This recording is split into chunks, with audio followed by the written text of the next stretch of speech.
I'm honored by today's opportunity, which has been provided by Professor Boltchakov and honored guests. I acknowledge the honor to participate here on this occasion in sharing the memory of the 90th birthday of my departed friend and collaborator, Pobisk Kuznetsov.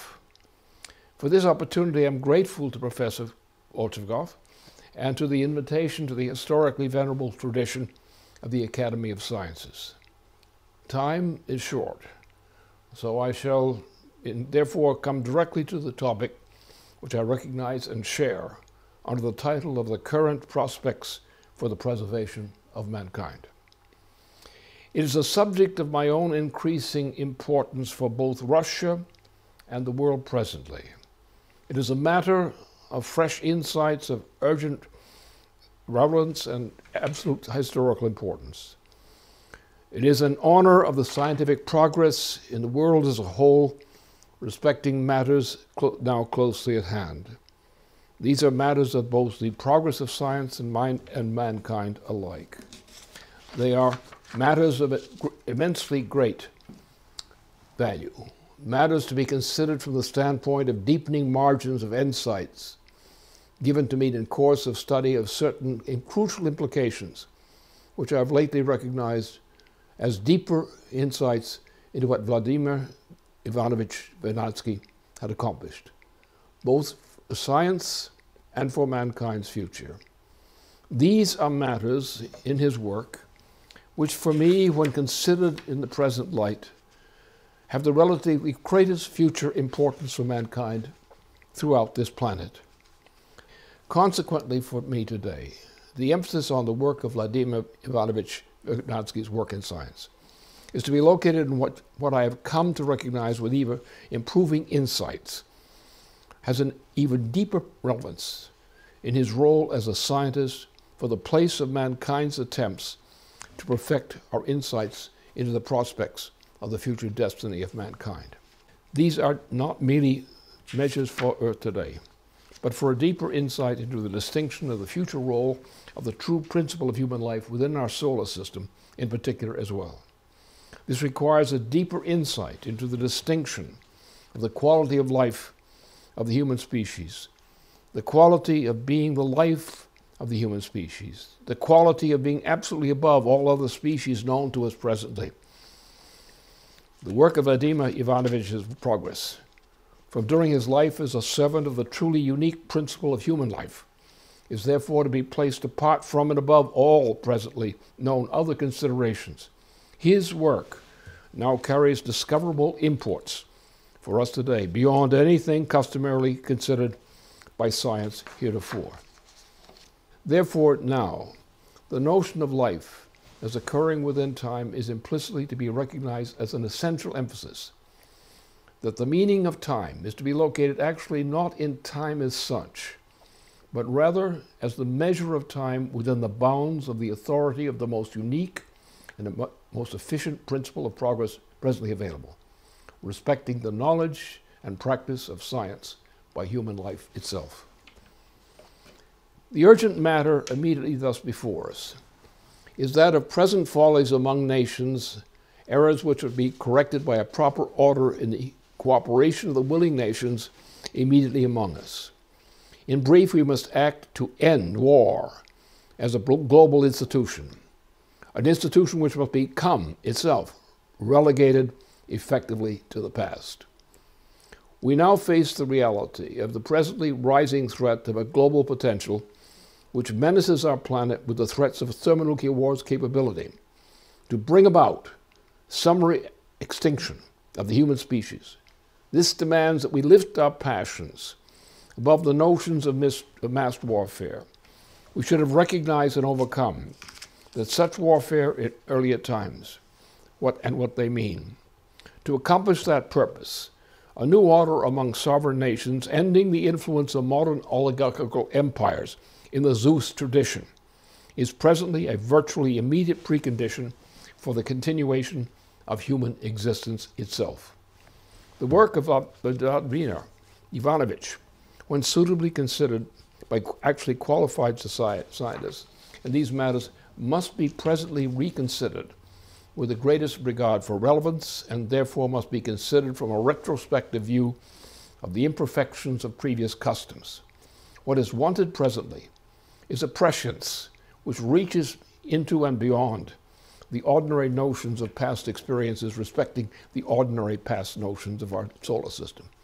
Now, instead of mere notions of space and time, the fact of the inherent immortality, expressed by the very fact of successively progressive generations of the human mind, as such, shows that there is no proper solution to be found within the bounds of the behavior within the animal kingdom, but only the creative powers of mankind, which no lower form of life could express.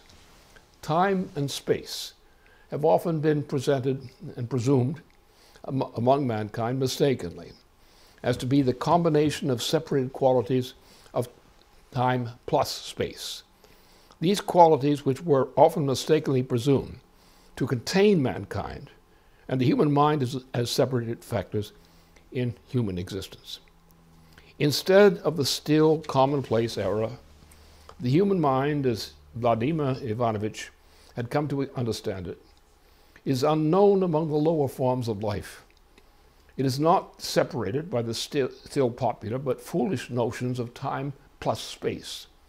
The notion of merely animal space and time, as containing the actions specific to the human mind, is a delusion. When pursued by mankind, it becomes a fraud against the noetic powers. The human creative powers, which are uniquely specific to those human powers, which are absent from the merely human animal mind. It is the increase of the productive powers unique to productive human labor, as rejecting notions of separated qualities of time and space, which defies the great folly commonly experienced among the nations, as Vladimir Ivanovich had warned.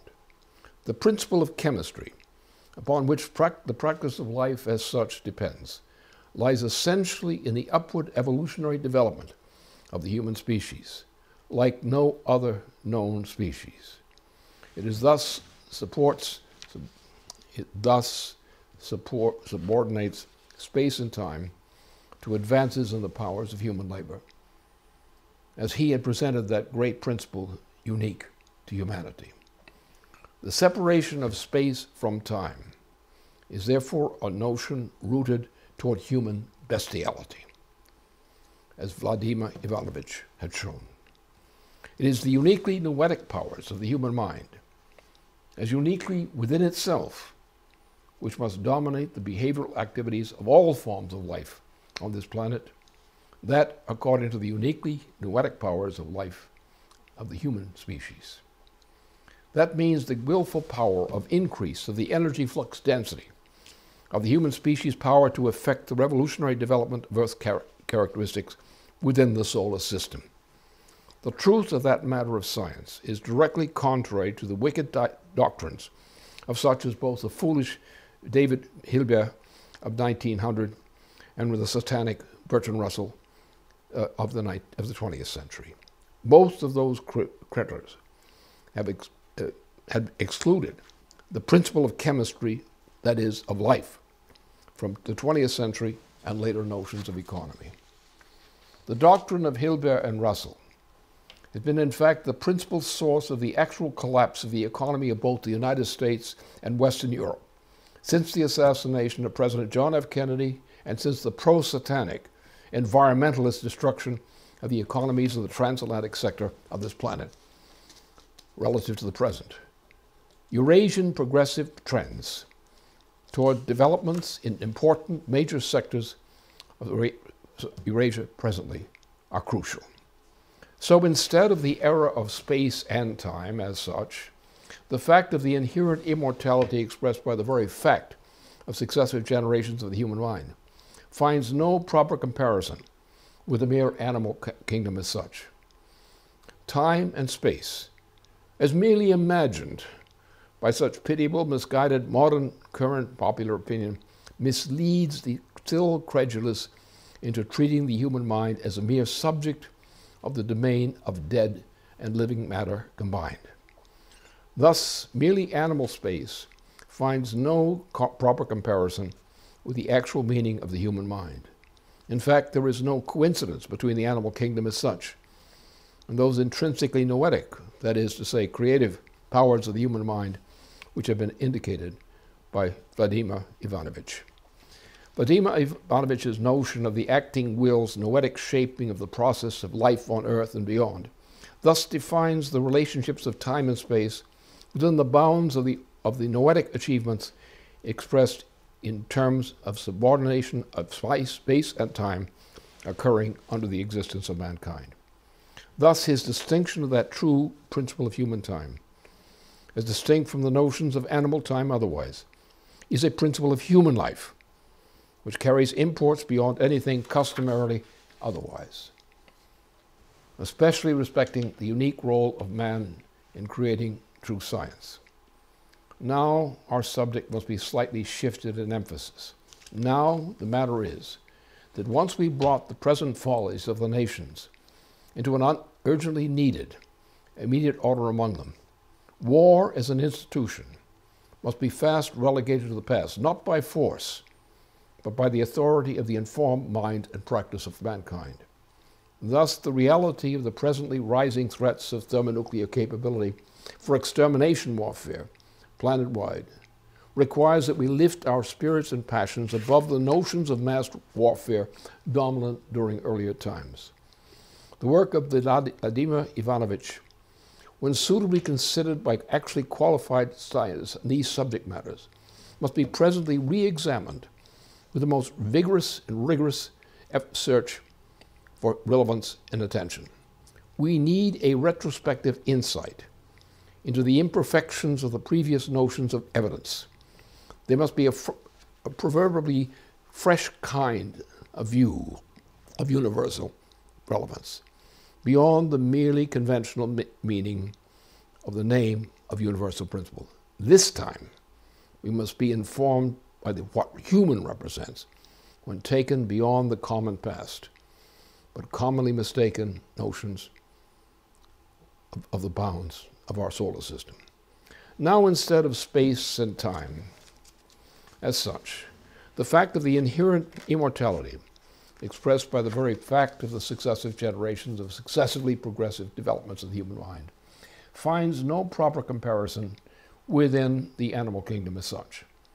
Time and space, in animal space, have no expression comparable to that which has been identified scientifically as the intrinsically biologically noetic evolutionary characteristics associated with the imperative of perpetual human scientific progress. All species of life, excepting human life, will ultimately come and pass in no other way than as man either maintains them or does not. That is according to what mankind has adopted as the assigned mission within the universe. Mankind is therefore for us properly a truly immortal species whose essential existential expression of what we call human progress, or named justly so, as the right of each child of a parent to seek a better quality of universe than each might have otherwise achieved. We live and we die, but we wish the kind of scientific and kindred modes of practice in which each generation, if it were freed to do so, can be the incarnation of what has not been achieved, both as mankind, earlier or otherwise, provided that the organization of society is composed according to the actually noetic principles properly incarnate in the progressive development to higher levels of creative human achievement, imparted to those higher forms of expression within our universe. Mankind is not merely a living creature. On the contrary, as I've recognized implicitly as the work of Vladimir Ivanovich, that man transcends all other categories of known forms of life, and that absolutely. The truth lies not in the notion of the passage of time as such, but only on the uniquely superior universal principle of the active principle of human life as such. The currently most essential threat to mankind as a species is what is called the reductionist or green principle of zero energy. Notably, at the beginning of the 20th century, there were, as I've said here earlier, there were evil prophets in so-called modern science. The first, which I mentioned here in order, came in the year 1900. France's foolish David Hilbert, who proposed then in Paris to eliminate the necessity for physical science and its replacement by mere arithmetic. A decade or so later, the British Empire's virtual child of Satan himself, Bertrand Russell, had launched a sort of total war against science and humanity alike, a hatred subsisting through a total sort of war against actual science, since his war against science during the 1920s. This had been done by him for the stated purpose of suppression, even termination, of both physically science and even the reversal of human progress instead.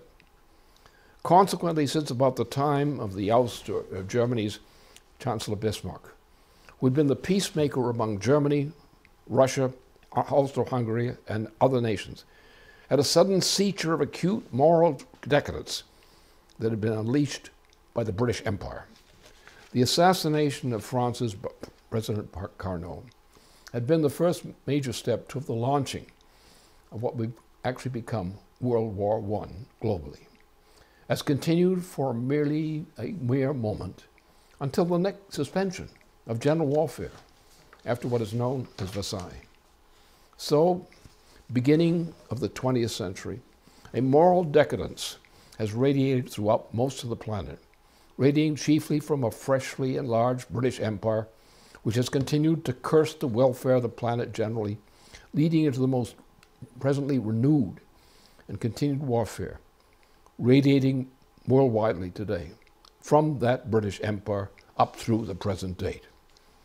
The lesson urgently to be learned is that now, the presently accelerating decline of the Americas, Western Europe, Africa, and the Middle East, since world warfare of the 1980s up to the present time, had become the immediate result definitively for the Americans since the assassinations of U.S. President John F. Kennedy and his brother, the Robert Kennedy, assassinated a day before his nomination for President of the United States. Since the beginning of the 1970s, the U.S. physical economy has been in a predominating mood of a still accelerating collapse, especially since the definitive monetary crisis of 1972 and its Anglo-American reflections. At the same time, a trend of moral and economic decline of the physical, economic, and moral qualities of the nations of the transatlantic region has been a continued trend of physical, economic, and social collapse since then to the present day. Now, also, there is the presently accelerating decline of the combined regions of Western Europe, Africa, regions of the Near East, and the Americas as a whole. Thus, since the beginning of the 20th century, there's been a moral and subsequently economic decline over the transatlantic region as a whole, which becomes clear when that is considered from the standpoint earlier than 1900 to the present date. In fact, it is my knowledge that only relevant improvements in the choice of the presently incumbent President of the United States were likely to reverse a presently threatened early Balian collapse throughout the transatlantic region and implicitly beyond that area. Certain necessarily and systemic remedies in the nature of a return to the original Constitution of the United States could reverse the presently imminent general collapse of the economies of the entire transatlantic regions.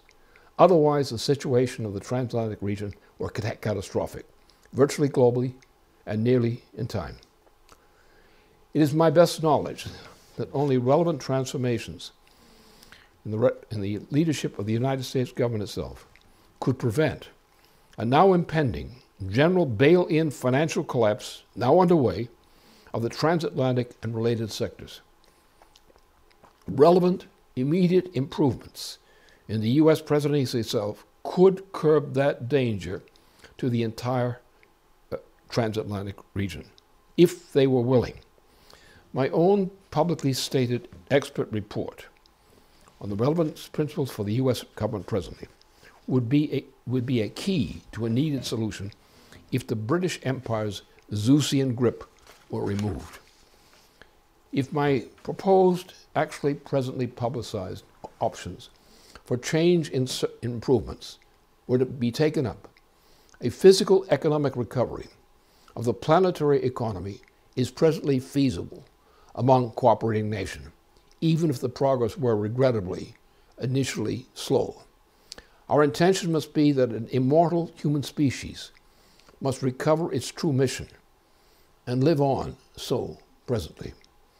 No ordinary time, but Vladimir Ivanovich's own definition of our human species' life as the only true measure of human life must live on for mankind's destiny as an implicitly immortal species, as a representative of an immortal species extending its influence from Earth beyond menacing asteroids throughout our solar system and perhaps beyond, a destiny named humanity.